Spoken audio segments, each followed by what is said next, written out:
եւ պետք է խոսել բաց, պետք է գնահատական տալ հանրապետականի այս մեր ժողովրդի գլխին բերած փորձանքի մասին։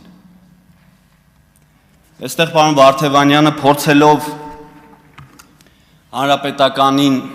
մաքրել տալիս է Վազգեն Սարգսյանի անունը։ Այստեղ միայն պարոն Հարությունյանը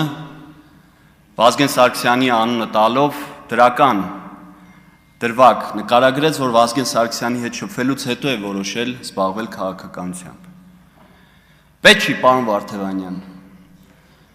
եթե կարող եք նույն ջանասիրությամբ այստեղից հնչեցրեք վերջին 10-15-20 տարիների կարկառուն հանրապետականների անունները եւ փորձեք դրանով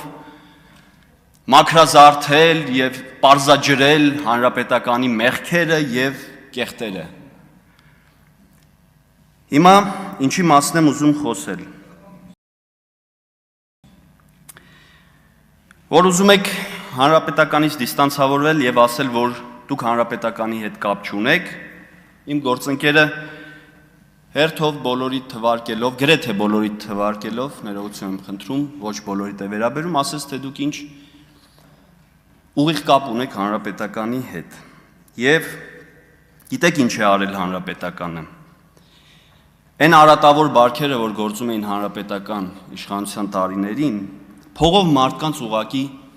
նվաստացրել են, նրանց ինքնասիրությունը վնասել են, նրանց ինքնասիրության հետ կապված խաղացել են նրանց ինքնասիրության հետ։ Նույնիսկ դպրոցի մանկավարժներին, որոնք իրենց աշխատանքը կորցնելու այդ վախից դրդված պատրաստ էին ձեզ հանրապետականների տնտրելու, դուք այդ փողը մցրել եք դպրոց։ Ես դա ասում եմ ամենայն պատասխանատվությամբ։ Իմ գյուղի դպրոց եք մցրել, Նոր կյանքի դպրոց։ 10,000 դրամ անհատական տեղ է հասել ամեն մանկավարժի, որ հանկարծ վաղը մյուս օր որևէ մանկավարժ չհանդգնի ասել, որ գիտեք ինչ, հարգելի իշխանավորներ, մենք ձեզ ընտրել ենք եւ պահանջում ենք սա եւ սա։ Ոչ։ Դուք ձեր գործելավոճով փորձել եք հասնել նրան, որ ոչ ոք հանկարծ ձեզանից որևէ բան չպահանջի, դուք ասեք դու ընտրել ես 10,000 դրամի դիմաց, ձենդ կտրի։ Իրավունք չունես մեզանից որևէ բան պահանջես։ Սա է եղել դուք հանրապետականներ։ ՀԿ-ի ժամանակի ընտրություններին եմ ուզում անդրադառնալ իմ արդեն գիտակից կյանքում, որին ես մասնակցել եմ, դեռ 12 թվականին ռեյտինգային ընտրակարգ այն ժամանակ մեծամասնական ընտրություններ էինք ասում, չգիտեմ ոնց էր, մարզում կարող էին մի քանի շրջաններում ավելի ճիշտ, կարող էին մի քանի թեկնածուներ առաջադրվել։ Այդ ժամանակ ես շտաբի պետի աշխատանք եմ իրականացրել իմ գյուղում։ Դրան չեմ ուզում անդրադառնալ, շատ դրվագներ մոռացել եմ, չեմ հիշում, բայց 13 թվականի Բարևի հեղափոխությունը Ռաֆի Հովհաննիսյանի, այսպես էինք ասում, ես Ռաֆի Հովհաննիսյանի համար, եթե չեմ սխալվում ինչ-որ հասարակական կազմակերպությունով, որպես դիտորդ մեր գյուղում փորձեցի հաշվարկի ժամանակ ներս մտնել, իմ վրա շատ մեծ ճնշում գործադրեցին եւ վերջի վերջո կարողացան ինձ դուրս անել այդտեղից, սպառնալով, որ աշխատանքը կկորցնի իմ քրոջ ամուսինը։ Եվ ես այն ժամանակ ինչ կարող էի անել, այսինքն քո ազգականին, քո բարեկամին ասում եմ, որ աշխատանքդ կկորցնես եւ չես կարող վաղը քո երեխաների հանապազորյա հացը վաստակես։ Միայն այդ ճնշումից հետո ես դուրք եմ տվել եւ դուրս եմ եկել տեղամասից։ 15 թվականին այո ոչ, սահմանադրական, այսպես ասած, բարեփոխումներ, վայ բարեփոխումներ։ Եղել եմ Վազգեն Սարգսյանի գյուղում, Արարատի մարզի Արարատ գյուղում, Դավալույում, իր անունը կրող դպրոցում, իրազեկ քաղաքացիներով որպես դիտորդ։ Էլ եկել են թաղի խուժաններ, էլ եկել են հարկայինի տեսուչներ,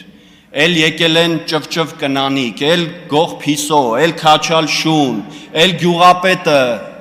որ ինձ վերջում արդեն հաշվարկի ժամանակ եկել գումար էր առաջարկում, որ ընկեր ես փողը վերցրու,